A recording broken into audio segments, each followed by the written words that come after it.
Hello everyone, Josh here. Today I want to show you the first Xbox 360 GPU that actually works, A11N2. You may remember a couple years ago I put the DD1 CPU on a final Xenon, which is the first CPU that ever really worked, or I guess the first Xbox 360 CPU in general, since Shiva doesn't count.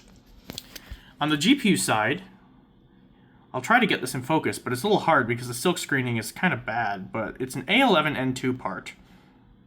And these parts are very rare, hard to find, but I was able to get two of them in new old stock condition. So for context, normally the 007 XeDK consoles have A21N2 GPU. Luckily, someone I know had this. This console is an internal 007 and has A11N2 GPU. And using this console, I was able to get the required information to put that GPU on a final board. For example, configuring, you can dump this, and I had to put the configuring EEPROM on this board and flash it. While A21N2 also has an EEPROM configuring, it is different, so I had to put the correct one. There's a couple other hardware stuffing changes to make to the board that I discovered as well.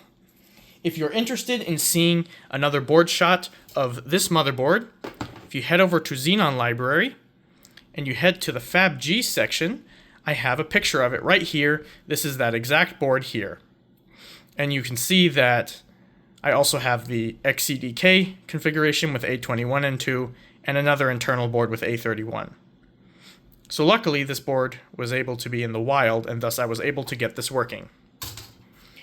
So there you can see is the pin header I added to program the EEPROM. Here's the programmer that I made to do it. It's just a little parallel thing that I hacked up real quick and plugs in there with these cables and also for power there. Pretty simple. So the reason I say that this is the first GPU that actually worked is because this one has an updated EDRAM from the original part. If I bring back my Surface here, this A11N1 and the original A11 part have broken EDRAM. The die does not work properly, and as a result, you cannot use the chip for rendering, and you have to do software rendering on the CPU, which is slow and bad and terrible. So this GPU, A11N2, is the first one that actually works, and that is awesome. So enough ranting. I think I'm going to put some thermal paste on here, and we'll show it booting. I'm using my Titan Reloaded that I made a video about recently, my clone here, in order to boot the system, since it has DD1 CPU. Okay, I've installed the heat sinks. It's the same board. I have the fan here. Let's boot the system. You can see the Titan posts there. We get Knight Rider. And it functions.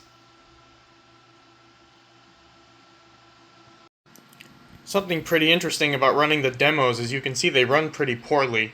Not only is the FPS pretty low, but there's some graphics artifacts as well. So you can definitely tell this is the first silicon. You can play around with these options, but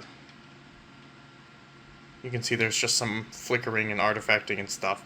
Let's try Dolphin. Here's Dolphin. And you can see it swims around. This one seems to work pretty decent. The FPS is good, and I don't really see any problems with the graphics. So very, very cool to see the first Xbox 360 GPU actually working here on a final Xenon board. So that's all for now, and I hope you enjoyed.